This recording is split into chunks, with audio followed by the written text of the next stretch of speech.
Okay, so let's start with whoever would like first. You don't have to answer all the questions, but I would like to know, tell me your name, tell me a bit of why you signed up for this course and what you're looking to get out of it.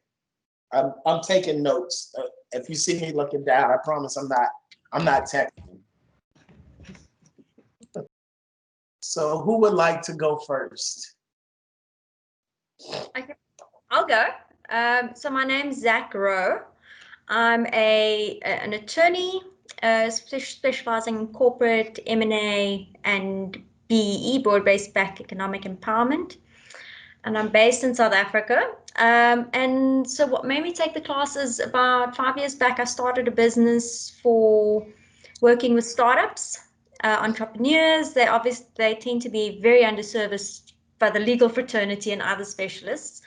So I decided let's work that. It was sort of on the side. It was a side project for a long time. And I've worked with lots of startups. I've now formalized that business into a private company. And I work with big corporates such as our leading banks, MasterCard, even British American Tobacco, and then lots of smaller startups. But it's sort of been more word of mouth for a long time, and I haven't really spent a lot of, because the work's been flowing in, I haven't really spent a lot of time focused on really understanding entrepreneurship. And that's really what I'm hoping to gain from this course, and how, because lawyers aren't business people, we just want to make money, but we don't really understand managing and growing and forging relationships and nurturing other people. So yes, I'd like to understand all of those things and the financial aspects of it, obviously. Okay, and I want to make sure I had this right. Zach, you said? Zach, Z-A-K, as surname Rowe, R-O-W-E. Oh, so Zach Rowe. Got it. Yes. Zach. Okay, so I just call you Zach. Is that? I don't want to shorten your first name. All right, Zach. Okay.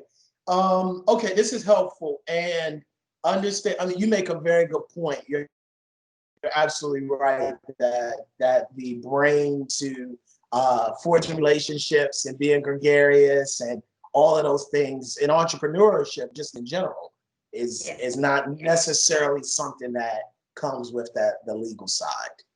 No, it's not, especially around the marketing aspects as well. I think I didn't mention that. Yeah. Love it, love it. Oh,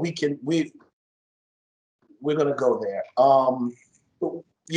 They say the difference between an entrepreneur and a hobbyist is that the entrepreneur is actually making money. People will have a hobby, you know how that goes, and they love what they're doing, but ultimately the goal is to profitize it, monetize what it is that you have. So, okay. All right, someone else share, please. I guess I'll follow on from Zach. I'm Kendall Keenley. I'm a director in a big law firm in Cape Town, South Africa. And the reason I joined this course is because I was recently made a director probably about a year ago, and I'm now in my sort of own team. So there's a lot of sort of requirements on me to sort of build a practice and get out there and sort of get work. So like similar to Zach, I want to sort of build that side of my brain from an entrepreneurship perspective, how to sort of gain clients, market myself, build my personal brand, that sort of a thing. So that's why I joined this course. Okay. And I sent out, and I just want Kendall, right? I just want to make sure that everybody understands this, that one of the reasons why I want us in the beginning to do this discovery, because that's what we're doing here, to understand each other better, and I get a sense of what your needs are and goals are, because I want to make sure that what we're bringing is tailored to you. There was a direction, an original direction that we want to go in, but I wanted to make sure that because I hadn't met you yet, that this is responsive to what it is that you're looking to receive. So I'll say it in more practical terms. Here in America, I grew up in the church, and they would always print out a bulletin in the beginning, right? But then at the bottom, it would have a asterisk that would say, subject to change according to the unction of the Holy Spirit, which really meant you didn't even need to print the program because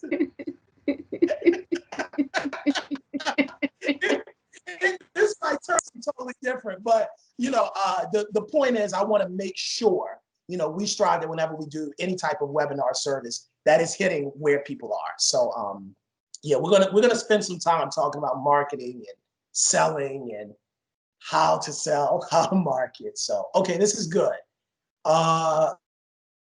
Okay, who's next? I would go. Hello. Hello. Yeah, here it's CD Diallo. So I'm tuning in from Ottawa, Canada. So some background about me. I'm originally from Guinea, West Africa, capital Conakry. I precise this because we have 3 Guineas in Africa. So mine is the Francophone one. So my first language is French. So I studied law in France and here in Canada. I am a graduate from Ottawa Law School. I did civil law and common law. And now I teach business law at a college here in Ottawa, which is called La Cité, like the city in English. So I'm taking this training in order to become a successful legal entrepreneur, and also I would like to discover different ways to monetize my legal skills in the digital world. For instance, how can one find new ways, innovative ways in order to become, let's say, a successful legal entrepreneur? So I think I'm not sure yet what to expect, but I'm here also, to discover. Yeah, thank you. Yeah, thank you. And you said, let me get this right, a legal entrepreneur. What do you mean by that? To have a business in the legal field. It can be a legal boutique, like a small law firm, or something related to like an NGO with a legal activity. Okay. It could be a think tank, a legal think tank, which can provides like legal advice to, let's say, civil society organizations, or could be a kind of a refugee hubs for asylum seekers. So, yeah, in that sense, kind of social entrepreneur, but with legal background. Okay, got it. One of the things that you said is that you want to monetize your legal skills. Yeah. And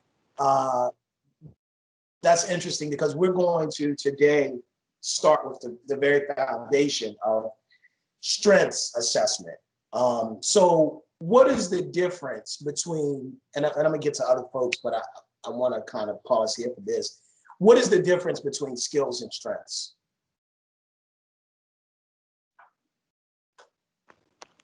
Skills are something that you acquire through your education, your training, like what we are doing here. It's to acquire skills in the field of legal entrepreneurship. Whereas strengths are, yes, something that you have by nature. Let's say someone who, like, if you dare to take bold actions that could be, it's not a skill, but it's a kind of a strength, like the fact that you have that courage, that audacity to dare to, yeah.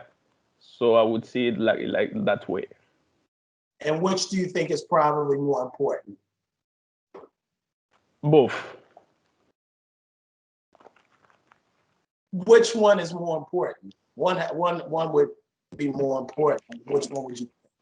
I like that answer though. I like the both answer. That's like a legal answer, but which one two? Strengths. Okay, all right. So we're gonna get into that today, and I'm gonna tell you why. One of the problems people sort of make, particularly with entrepreneurship, they focus on skills. I mean, most times I think that's what we focus on. We focus on what are your skills, what are your skills, what are your skills. But I like to start with strengths because the strengths are the foundational gifts that you have that you could always find a way to make money from. You might have a skill, but not particularly be innately inclined to do it.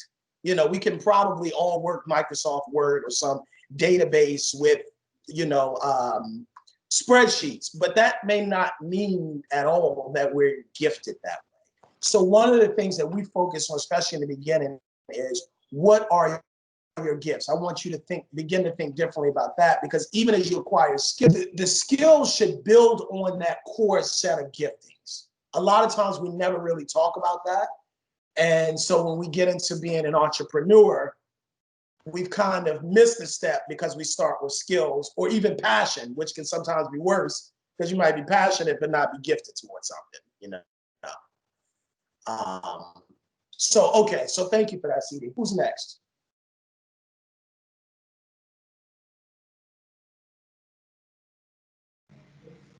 Good afternoon, Darrell. My name is Paco. I hope everybody can hear me. We can. Say your name again, please. Paco, P-A-K-O. Paco. Okay. Yeah, I am an attorney in-house, practicing in-house in Botswana, in Africa. I work for the Botswana Football Association. So I've been in-house counsel for the past 7 months, but previously I was in private practice. For the past 5.5 years, I was in private practice in litigation as a litigation attorney. So I wasn't doing too well with meeting my financial targets towards the bottom line. So that is a weakness that I am trying to improve or develop a skill of how to make money, how to retain clients, how to grow a clientele base, because my aspiration is to go back into private practice, set up my own law firm, and provide affordable legal services, but at the same time making enough money. So I'm really hoping to learn how I can develop the other aspect of being an attorney. Got it. So the business Yes. side. Got it. Okay. Thank you for that, Paco. All right. Who's next?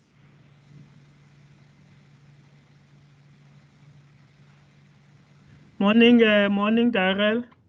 Good morning. Good afternoon, Darrell. It's afternoon. It's almost 4:30 in South Africa. I'm in South Africa. I'm in Joburg, in South Africa. I'm based in Joburg, Gauteng.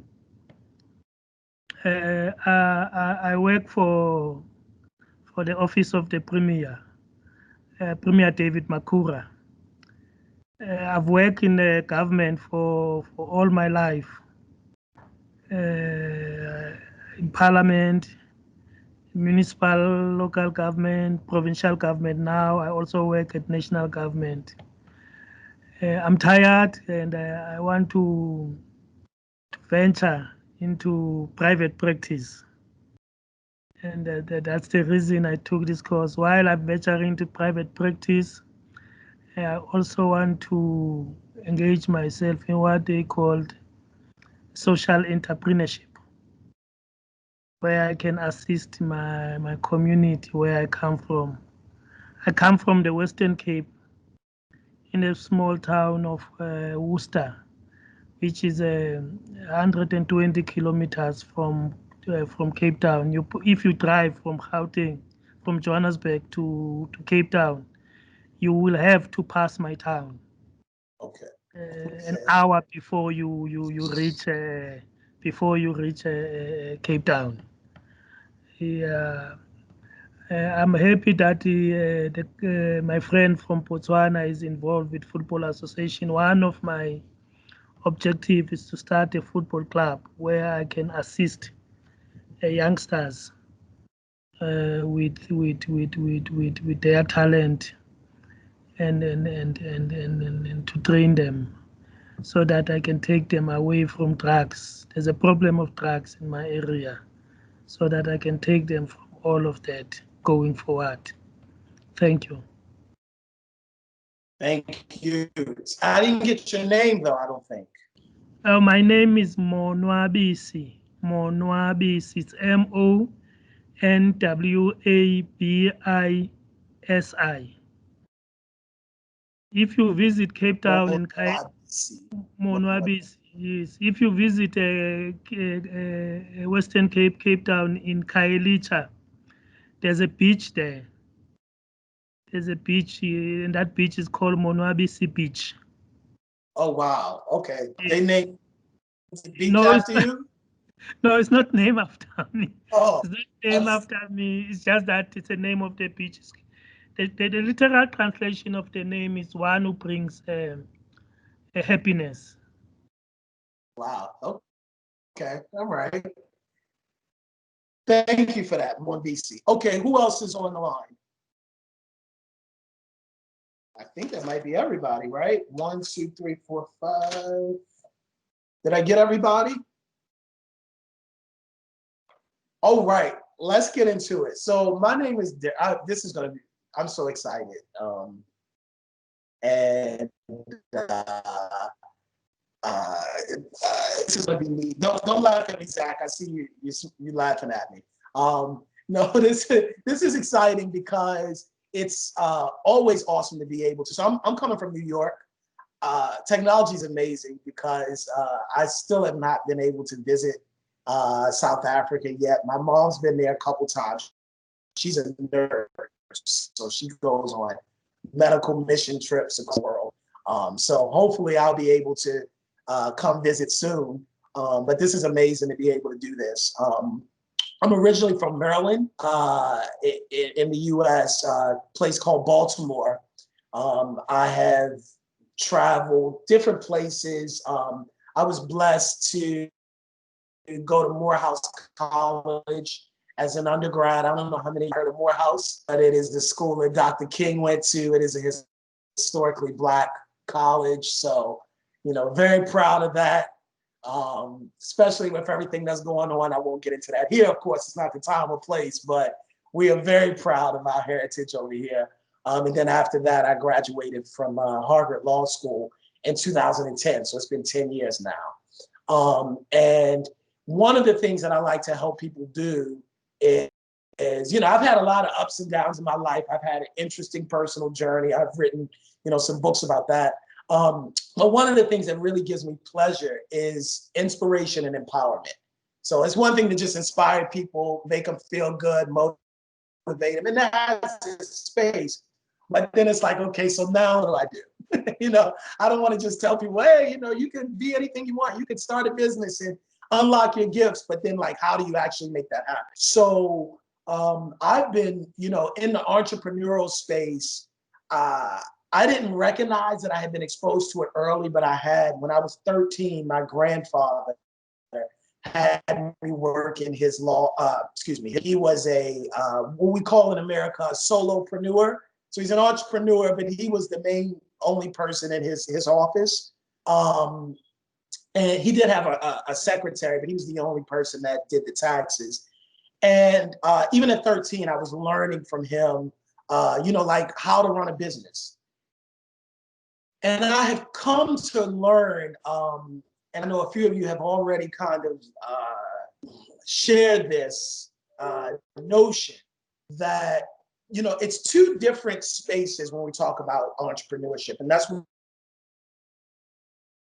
we're going to get into. First is the actual product itself or service and creating that and developing that. And then it's the delivery and marketing of said service. And that's where it gets tricky. You have people that have a great service, but if they don't have a delivery mechanism or marketing mechanism, then it's a problem.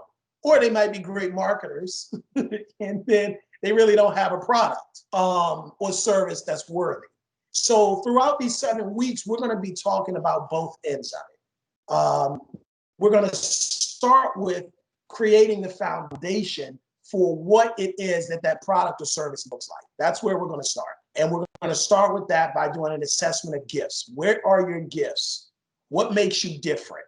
What can you do if you never had a degree and everything in the world shut down, which isn't fathomed now, considering this year we've had, what do you do?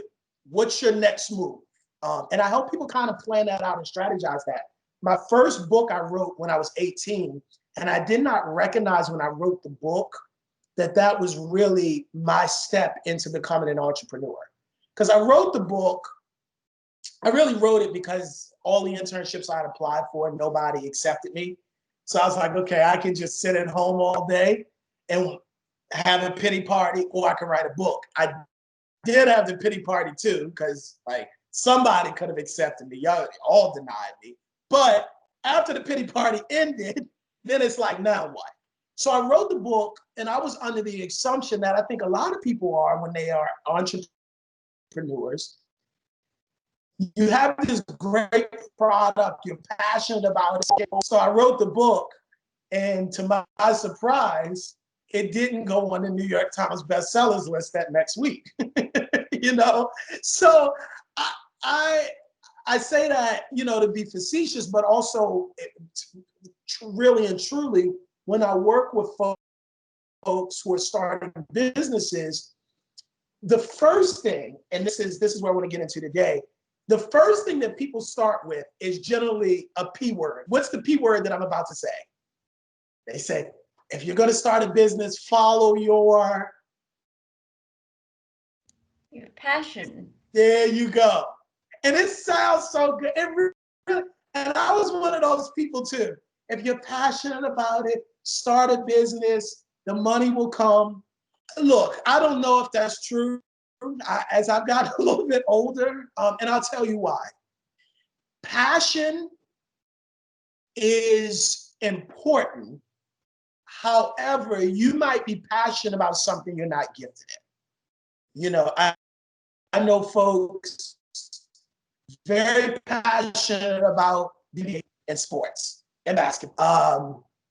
Can't shoot a shot if you gave them 30 tries and they were standing right under the hoop, but they're passionate about it. And so the question becomes, if I'm passionate, so I want to take you to, does everybody have that one-sheeter, or that strengths assessment that Lisa sent out, where it has the 3 circles? Can someone pull that up, please? And I want to, while you pull that up, I'm going to try to pull it up on my end as well, because I want you to see where I'm going with this.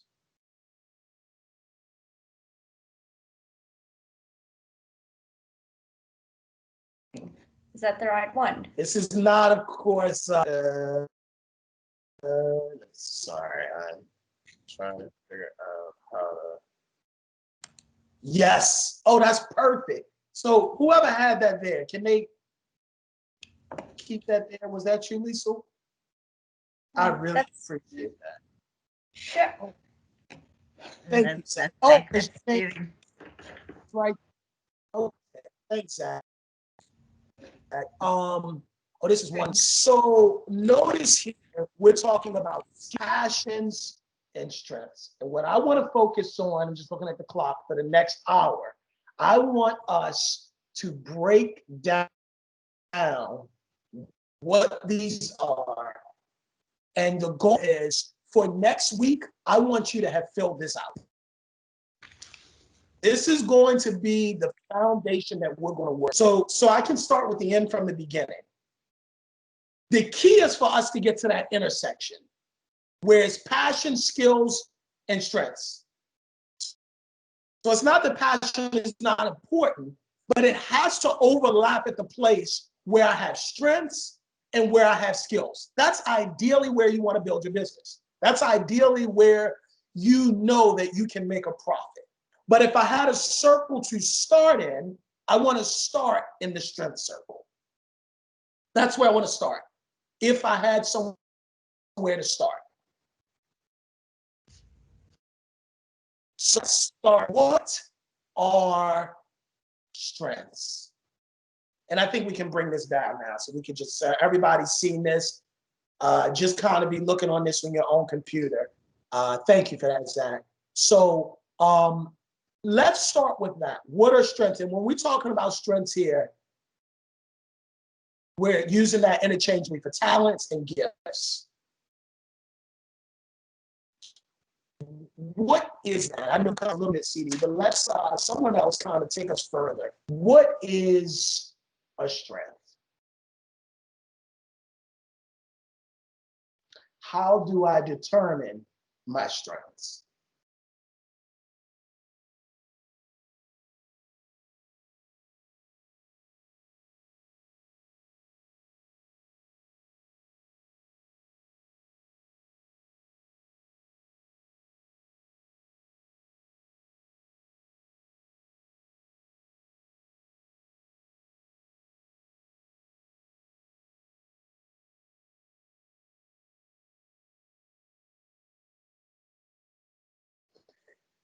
Can someone read what it says strengths are?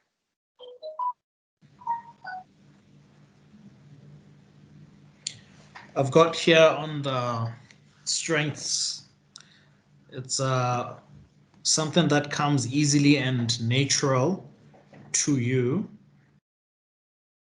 I don't know whether that's the one, Darrell.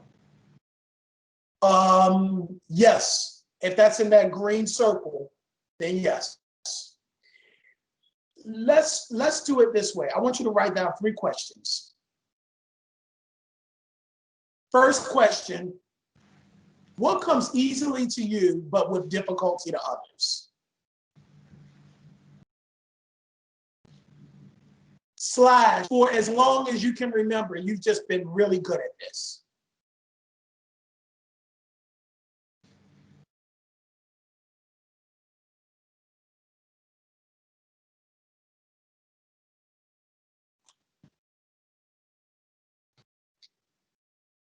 Number 2,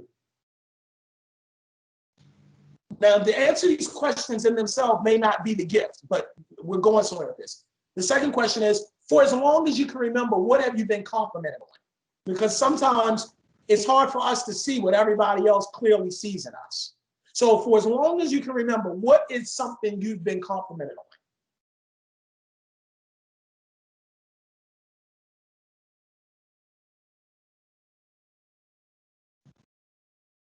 And lastly, what's like your third hand? What's your third hand? So it's something that is clearly, easily, it's just like some people, when it comes to music, they're just in their natural element. That's what I'm kind of getting at. What's your third hand meaning? What are you just naturally inclined to do?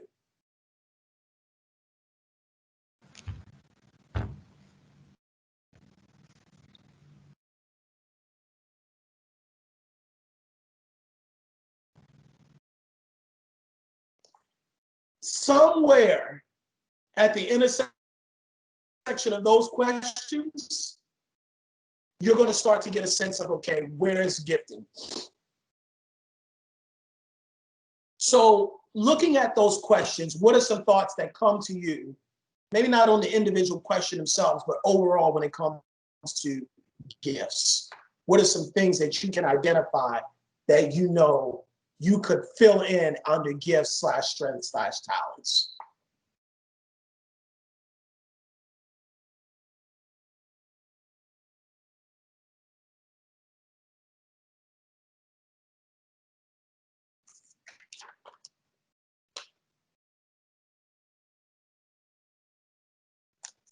I'm gonna have to call on folks I can see. Mon1 BC. Mon1 BC. Can you tell us, what do you feel like your gifting is based on what we just read and discussed?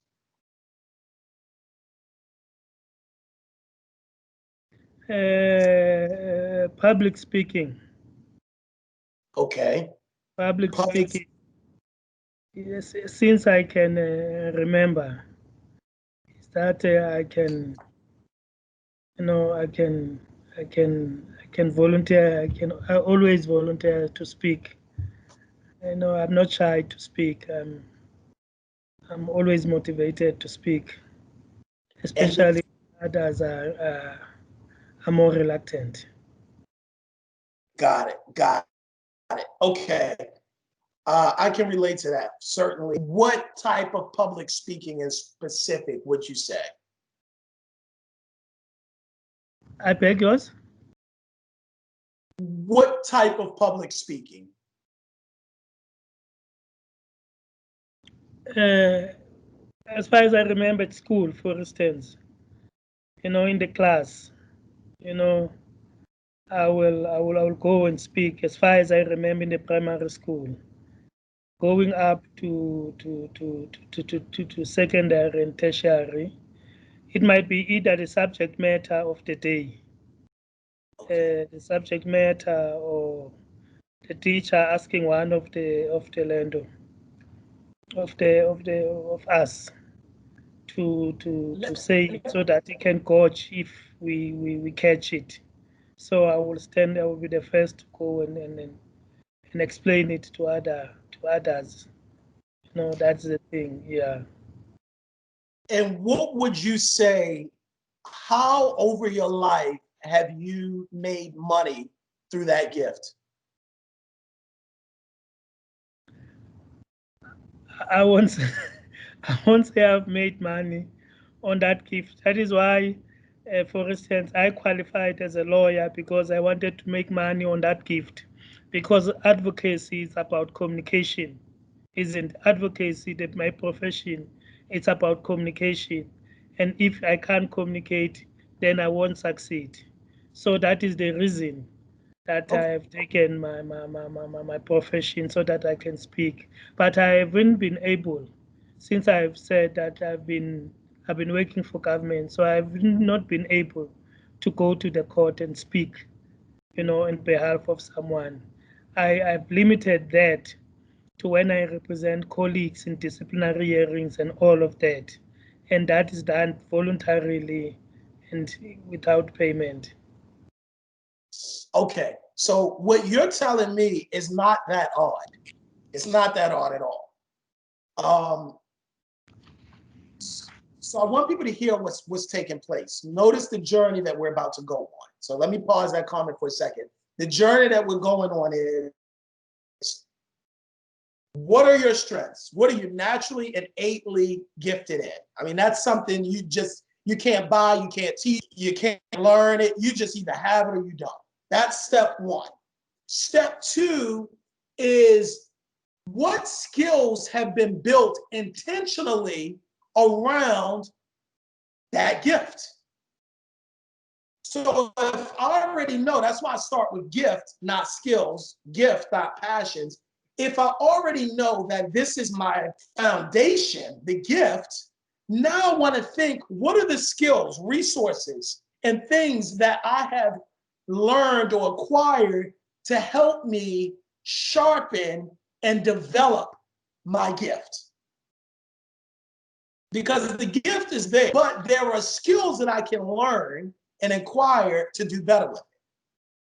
So what I hear from Mon1 BC, and this is no, in America we say no shade here. This is no shade, meaning I'm not trying to say anything negative, but hear the trajectory. You recognize at an early age that you had this gift. So you did that. So you know your family, but then you deal with a lot of people end up doing. They build skills around it and maybe even get into a profession that relates to it. But then in the profession, somehow, some way, you're not primarily using that gift anymore. You see what I'm saying here? And y'all can just nod if you get where I'm going. All right? That's what we've got to change. That's not odd. I want you to know. That's what you just shared, and thank you for sharing that, Mon1 BC. That's not odd, but that happens to a lot of people. Most people are not working squarely within their gift. They're not.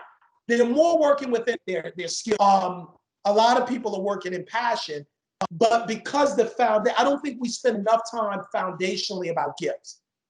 Because once we go there, the question should be, I always have to somehow be doing something. When I say always, I'm talking professionally now, profitability. Your profit is going to come from the thing that you're innately gifted with. That's what we're doing day one. That's what I want to really establish with you. Before we get into marketing, before we get into sales, before we get into this is the business that I want, before we get into, you talked about a legal clinic. I think CD, that was you that said that, right? The legal clinic and all these different things that the legal clinic can turn into. No, let's start with first gift. So throughout these 7 weeks, we'll be returning back to this because I think this is so important.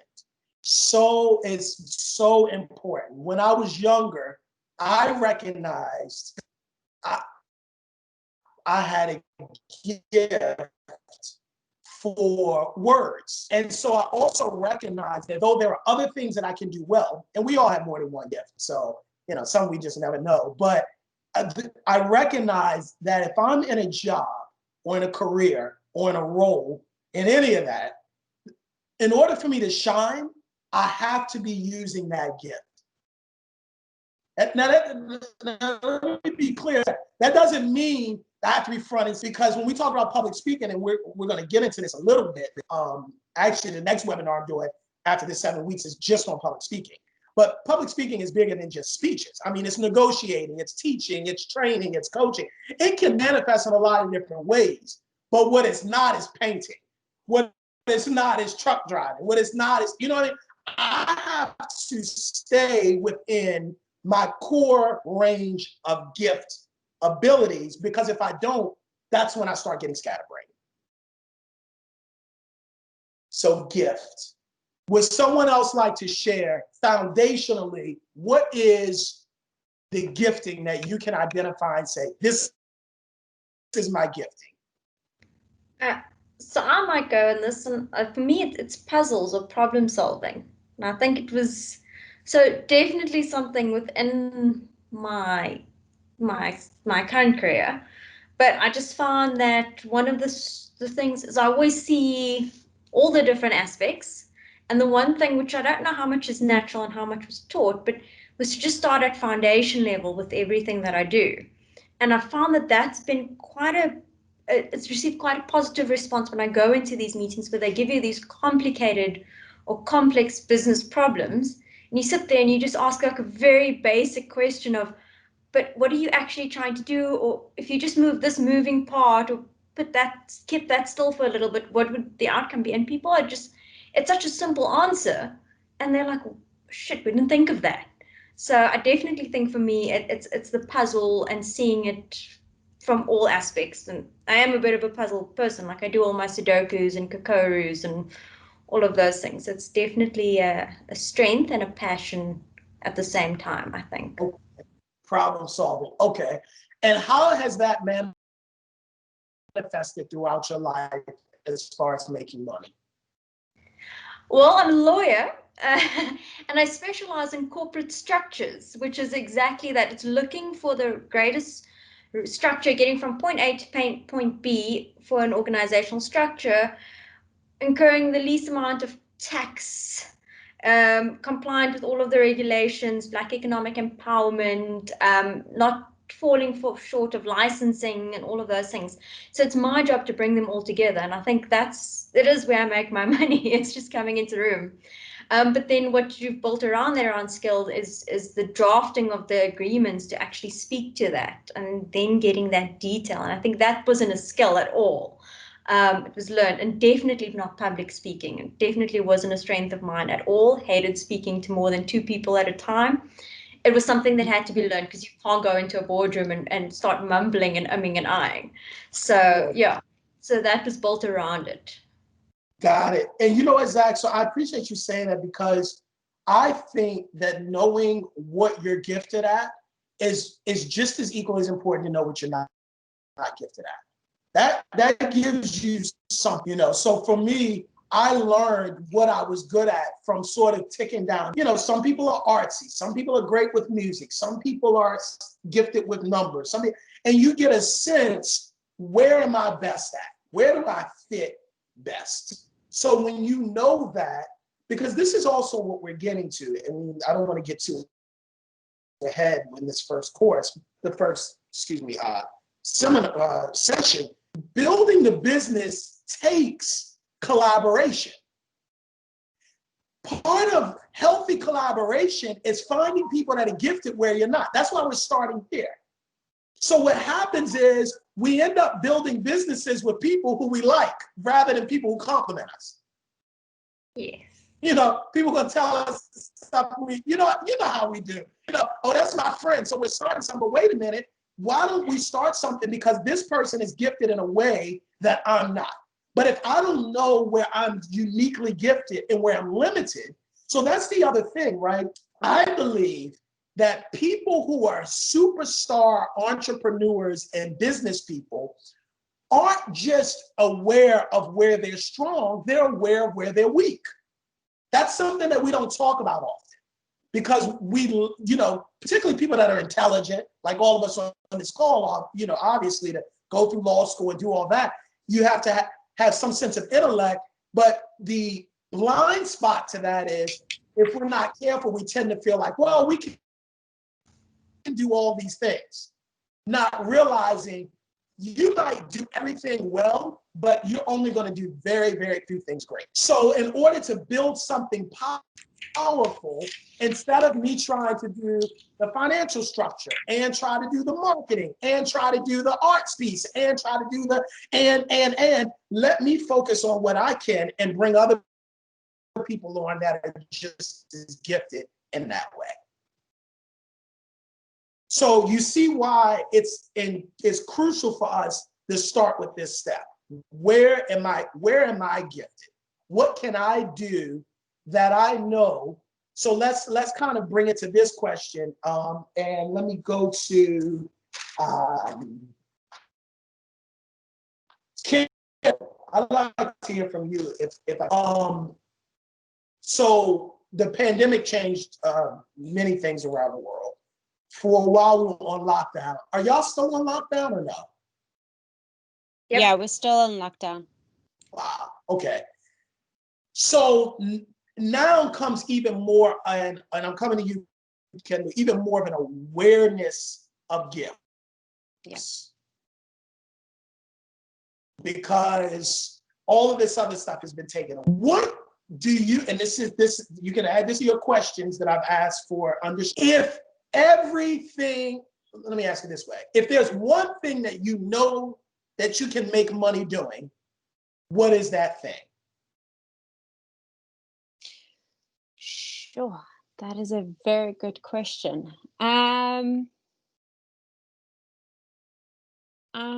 If there's one thing, honey, I guess for me, it would be, project management. I think a little bit of that. Like, I'm very good at keeping the wheels turning for a matter, and especially here in sort of your virtual environment. You don't interact with people, you don't have meetings, so it's much more difficult to actually keep people on track. What are they supposed to do? Things are supposed to get done in a specific sort of thing. And I think that has definitely been a skill that has helped during lockdown to sort of keep communicating and interacting with people and checking in and seeing if things get done. Okay. Thank you for that. This is good. I mean, I see you started talking about skills, which is where people go to quickly. They kind of move off skills. I don't even want to get to skills yet. I want to talk about just the gifting itself. So maybe tell us a little bit more about how it manifests as far as and particularly what you know you can get paid to do. So project management, I guess I want to get a little bit more specific. So that's kind of broad. That can be a lot of things. So I guess my gift would be organization. Okay. I'm a very organized person, sort of type A personality sort of thing. So that would be my gift. Got it. Okay. You see what we're doing here, right? Yeah. Okay. Because once you have an awareness, and I believe we all have more than one gift, but typically we think of one first. So that's that, or a premier one. Once you know that, then we can start talking about the many different ways it can manifest itself. So when you talk about organizing, that can go in a lot of different directions. That can go into a lot of different directions. Let me, Paco, let me ask this first. What is your gifting that you have written down? I've written down two, actually. Speaking and leadership. Okay. What does leadership look like? The ability to inspire, the ability to put together a team to achieve a goal. This is something I've been able to do since I was young. I've always been put in leadership positions, and I've just got the ability to inspire people to achieve the objective that they want to achieve.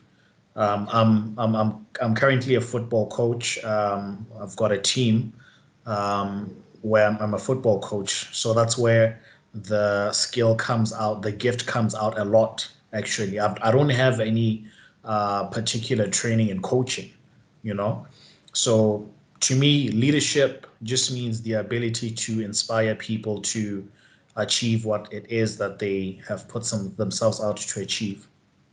Okay. Who in the world now has the same gifting that you have that has massive success that you admire? John Maxwell. Okay. And have you read his books, some of his books? Yes, I have. Okay. Can other folks point to someone who has the type of gifting that you have and had massive success that you admire? Can each person point to someone who has that?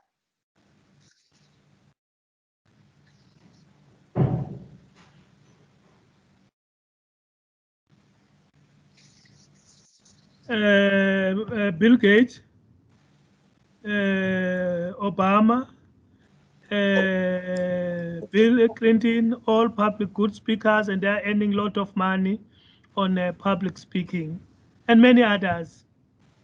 Oh, okay. You threw me off with Bill Gates, though. I'm not even gonna. I was like, where did he come from? But okay. Oh, okay. So public speak. Okay, got it. So one of the things that I'm going to ask you to do for next week is to fill out that full, well, one, I want you to fill out that full assessment and get that back to I guess you would send it to Lisa, and Lisa will send it over. Thanks for that, Lisa. So that assessment, because that's going to help craft where we're going for the next 6 sessions. But also, I want you to fill out that strengths resource that I sent over. And I want you to really think deeply about what goes in those circles. So we're about to do skills and passions quickly as we wrap up. But what goes in those circles? This is going to be our foundational piece. Now, for many of the webinars that I've done, I always think it's interesting that we do this, and then particularly depending on the length of the course, sometimes the course, if it's 6 months, I have people do it again at the end of the 6 months, and you see the difference in your thinking.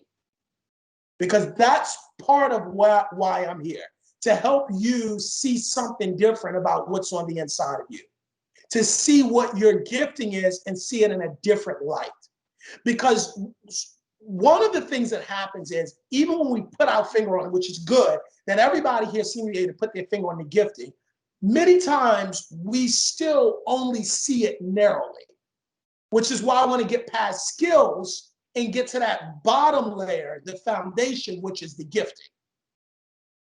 Because if my gifting, for instance, Kendall, is the ability to organize, the fact that I can just see in a way that other people can't, because that's partly being visual, that I can see it being organized and other people don't see it. I see ways of being able to fit spaces together. I see ways of being able to bring pieces that seem to be uncoordinated together. If that's my gifting, then that manifests more than just project management. That can be a lot of different things. I mean, I don't know exactly, this is where we're gonna have to get into skills and passions, but you have people, I forget the lady that's from Japan that makes millions of dollars just helping people organize their closets and think differently about their space.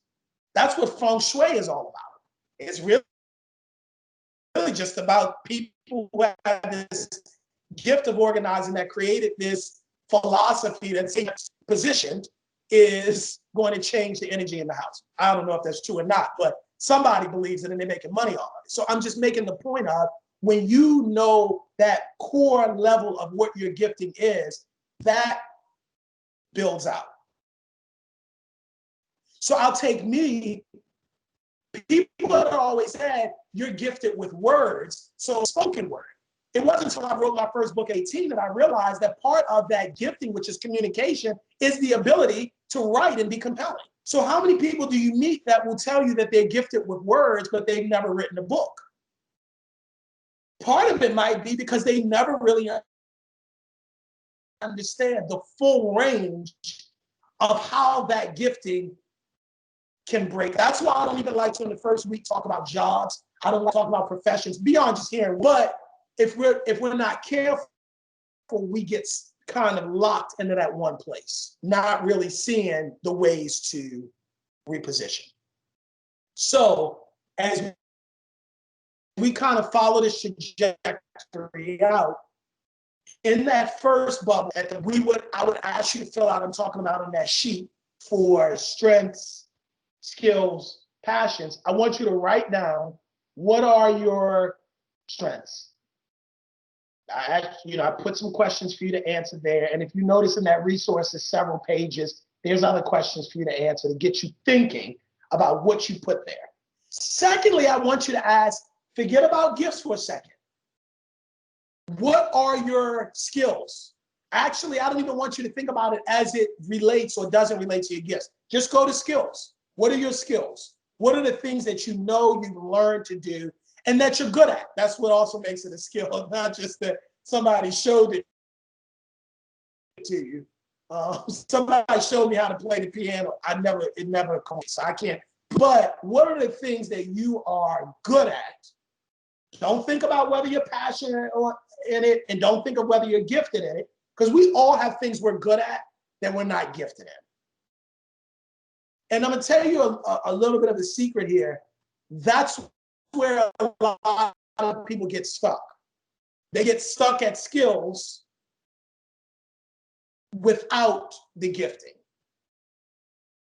But that's the next thing I want you to write. What are my skills? That bubble is going to take you a lot longer, I'm sure. But write down everything that you feel like you're really good at that you could get paid to do. And then in that third circle, I want you to forget about gifts, and I want you to forget about skills, and I want you to just write down things you're passionate. What brings you fulfillment? What are the things that you do that make you feel alive with purpose?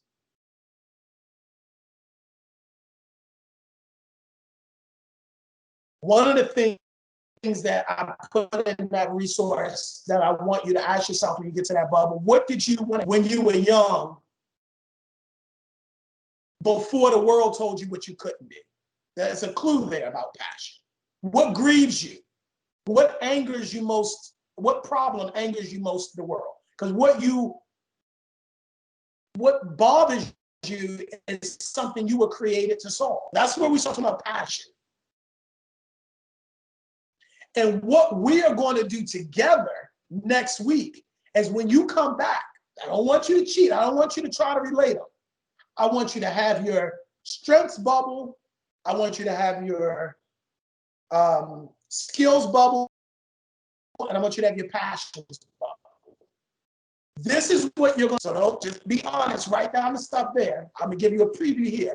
When we come together next week, we're going to see how congruent those things are for you. Most people, the three bubbles look completely different.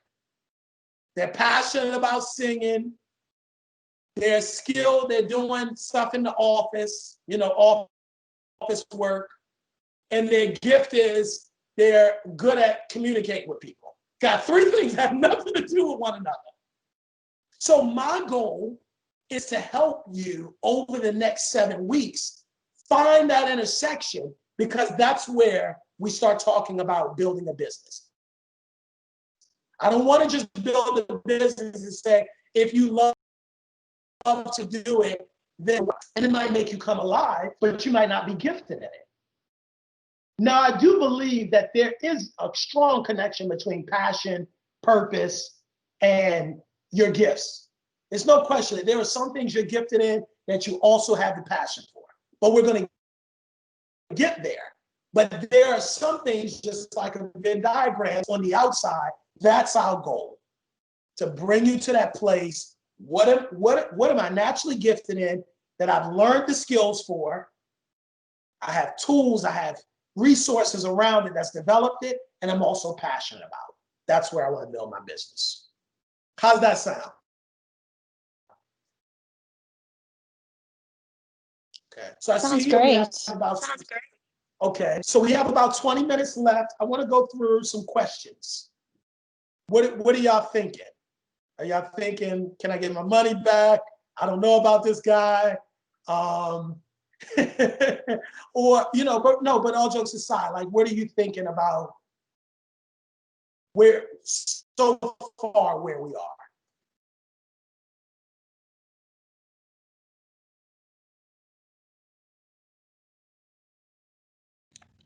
For me, I think it's going to be a very interesting exercise. I don't think it's going to be as easy as what it sounds, and it's not something that I've actually thought about. Like you know what you're good at and what you can do and can't do, but haven't like broken it down as to what is a strength, what is a skill, and what is a passion. So it's gonna be a nice exercise to actually sit down and do. Love it. Yeah, I agree with that, Kendall. I think from my side, and I guess this is a very lawyer thing, but it's not hard and fast. It doesn't fit in neat boxes. It's not a black and white type of course. And I think it sort of makes me a little bit uncomfortable because I'm not used to that when the focus is on you and it's not a nice tick box exercise. So I think I'm quite glad that it's out of my comfort zone. It's the only way you can learn, right? Yep, that's what I want. I think there's enough things that teach you about what's out there. I'm here to show you what's in you and how to use that differently. So let me give you something to think about, something to chew on when we talk about skills versus strengths. So especially for those of you that have your camera, raise your hand if you can, because I want to see what you're thinking. So I know, okay, Munwabasi, excuse me. Wait a minute, Munwabasi. Am I saying that right? Or BC? Because I want to make sure I get your name right. Munwabisi. Yep, I get it right. Let me write that down. Okay, Munwabisi, you said public speaking. So did you, Zach, as a gift. All right. So I guess this might be a leading. By show of hands, how many people say that that's a gift versus a skill? How many people say it's a skill? I say it's a skill. Okay, why do you say it's a skill, Kendall?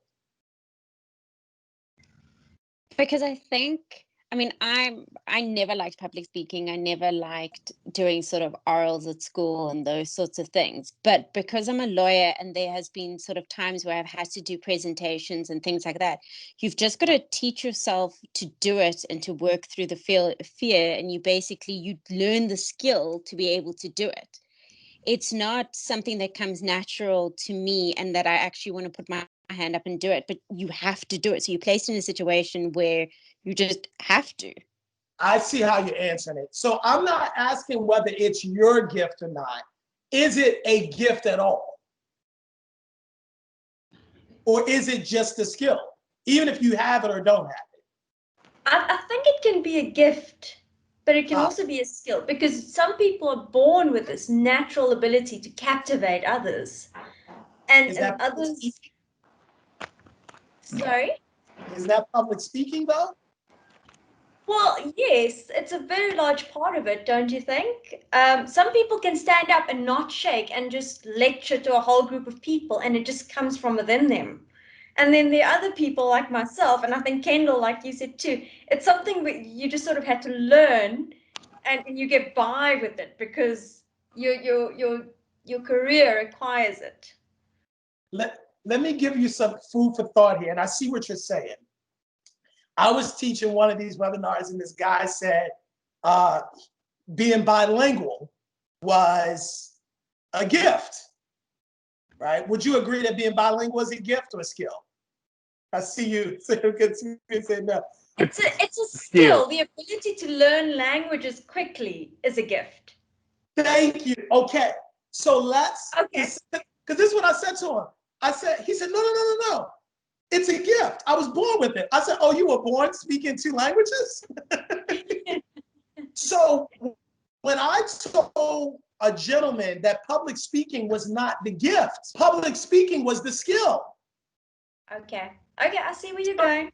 To teach you the words. But you kind of varied it a little bit, Zach, when you said that gifting is the ability to naturally captivate. That's the gift. Fair enough. But you see how, and I'm not just talking semantics here, this isn't just wordplay, but when you understand that, you take Oprah, for instance, her gift was being relatable. You can't teach that. Yeah. Some people are just relatable. Some people, they walk in the room and you can just feel you just want to open up to them. That can manifest in many different ways. Once you recognize that the gifting is so much deeper than perhaps we ever imagined, you can see all the ways that you can monetize it. Because now as we talk about the ability to captivate, that energy, that enthusiasm, that personal spark, all things that you can't teach. That's important to know, because now in a world where, let's say, I used to be a professor, but now I can't be a professor because of COVID. Or I used to be a lawyer, but now because of the things going on in the world, things aren't going well with the law practice. because I know my gifting, I recognize there's always a space for people to captivate others. Every gift that each of us have, there's a space for you in the world. Now, it may not be the space the way your skills have allowed you to manifest that in the past, but there is a space where skills can't go, but your gift can get there. That's why I'm so like bent on us getting to that place of understanding.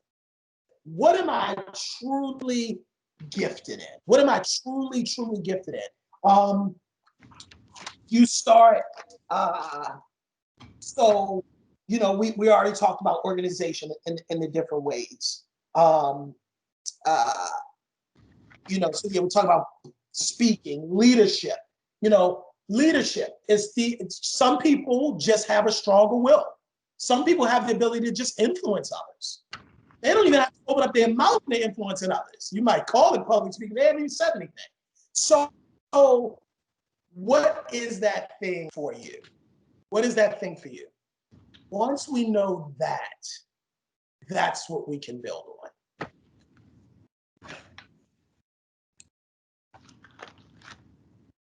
I had one person that I worked with, he worked on Wall Street, and he recognized that because he said his gift was math. He was ready to argue me down about this because he said, how you gonna tell me all this money I make from math? I said, well, that's a skill. Somebody had to teach you math. But then he thought about it and he said something interesting. He said, 8 is a beautiful number to me and I can't explain that. That's a gift thing, that he has a relationship with numbers that other people just don't. I don't think of numbers as ugly or beautiful. I just think of them as annoying. He somehow sees them and he thinks of them in different ways and relationships. That's a clue into gifting. So over this week, I really want you to be deeper about what is that thing that's intangible. So that's the other thing that I want you to think about. The skills, the big difference beyond the fact that skills are taught and gifts you already have, bigger difference as well is that one is tangible. Skills are tangible. Skills are something you can put on a resume. I mean, you can put your gifting there too, but you rarely see giftings on resumes. It will manifest itself by what's there, but that's the heart of it. So that's why I want you to be thinking about, what are those intangible things that you can't teach? I can teach somebody how to speak. I can't teach them to captivate. I can teach someone math. I can't teach them a relationship with them. I can teach someone to be tidy, but I can't teach them to see visually what they can't see. I can teach someone how to read a sheet of music, but I can't teach them to be musically inclined. That's where we're going to make our money. That's where we're going to make our money. So as we start progressing in these weeks, we're not just going to talk about building business like, oh, I think this can help somebody somewhere. No. This can help somebody somewhere based on what I have to offer.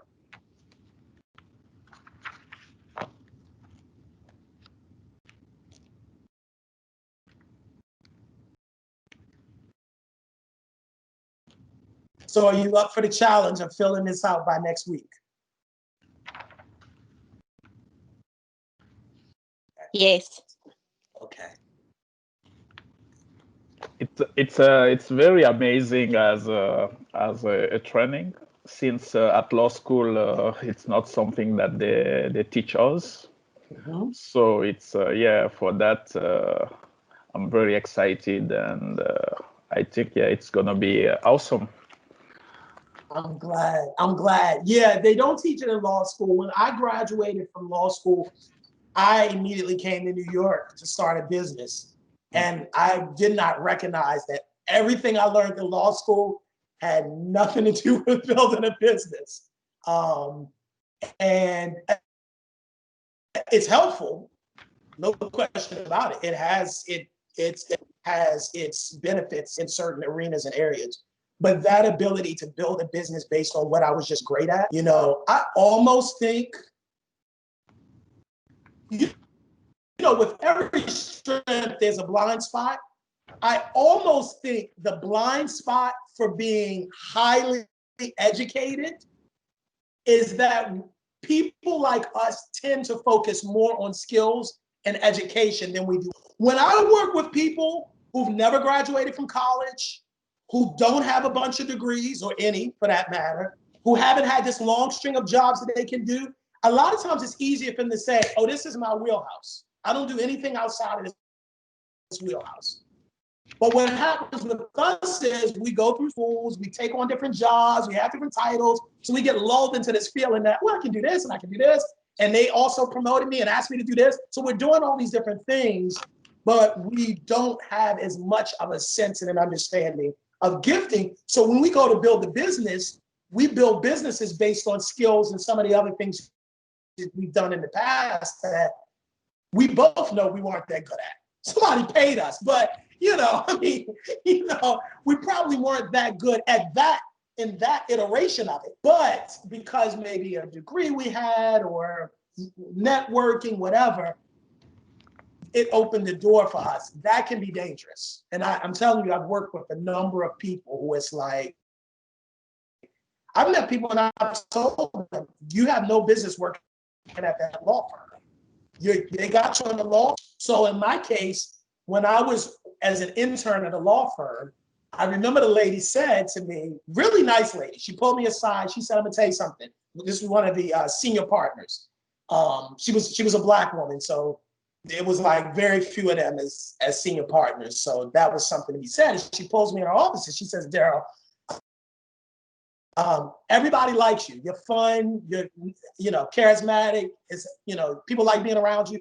But here, none of that matters. It only matters how well you write. And she told me this, I believe, to help me to do better as an employee. When she told me that, I immediately knew this isn't the place for me. Because if the force of my personality isn't going to count for something, that's not so much an indictment on your place of business. It just means this isn't the role for me. This isn't the role for me. Because I already know I'm not as good at sitting down writing memos as I am at persuading people face to face. So I really would do better as being one of your recruiters, or I would do better at being on the human resources side. But I instantly knew, even though I was getting paid for it, this isn't what's going to make me great because this is not in my wheelhouse. That's where I want us to get to. Everything that's good is not great for us because it's just not building on that core gifting. So are there any last comments, questions? Mm-hmm. Go ahead. Sorry, Darrell. I'm just on your earlier point where you were talking about passion and gifts as opposed to skills, and changing those jobs and how someone who stays in that role just has a different way of looking at it. I've been reading. I just started reading this book by Ben Horowitz.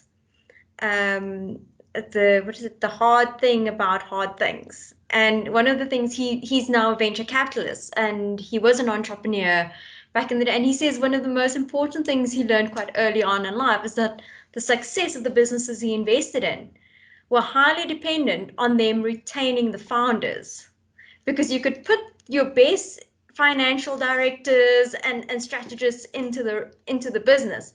The best way for that business to succeed was to keep the founders who've been there for 10, 15 years and built it through passion and have a specific skill and understanding and gift for that business. And that was the turning point for him. So I think it shows in the financials, apparently. So there you go. Yes, that's a good point. Yes, because those are generally the people where those three things are aligned. The passion is there, the gifting is there, the skills are there. There's very few things I feel like, if we're really honest, that we're working on, that all three things align. And I think the people that are most successful, as we count worldly success, are the people that stay closer to those in that intersection for more of what they're doing. Most of us, that's why, you have a job, maybe you don't dislike it, but you have a job where it's like, okay, yeah, but I'm not passionate about it. I'm not Sunday night itching to go to bed so I can get up early Monday morning. Like, so I think that's what we kind of, and so to say that, and even I can tell you this, when you start talking about your gifting, now we start talking about work versus labor.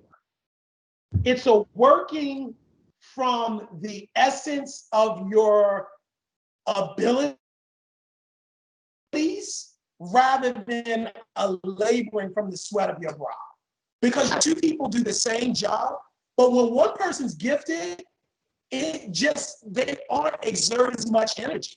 And even if they are, it doesn't feel like they're exerting as much energy because it's more, they're naturally in their element. They're naturally in their element. You put me around spreadsheets and databases and technology, I started getting frazzled. Y'all saw I was getting frazzled just trying to get. So, this part is easy. It's the getting on, it's the sharing my screen, it's the, but I think kind of having that awareness is also powerful. So let's wrap up here. Next week, recap. Actually, if someone can give the recap for next week, what am I asking you to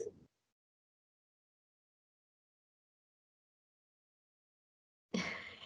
It's the complete the 3 circles in the form. Yes, complete the 3 circles in the form. Spend some time on it though. Don't just fill it out quickly.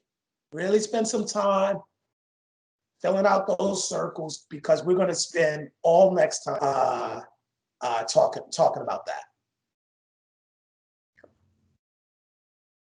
All right. So I've really enjoyed this. So you taking us away, Lisa? I think you're muted, Lisa. Sorry, I didn't see. I am not. Our next session only starts at 6. So if people wanna, and obviously with everybody's consent, if you want to stay on a little while longer, I'm not gonna just cut it dead like that. Yes. Okay. Did anybody have any final thoughts as we wrap up?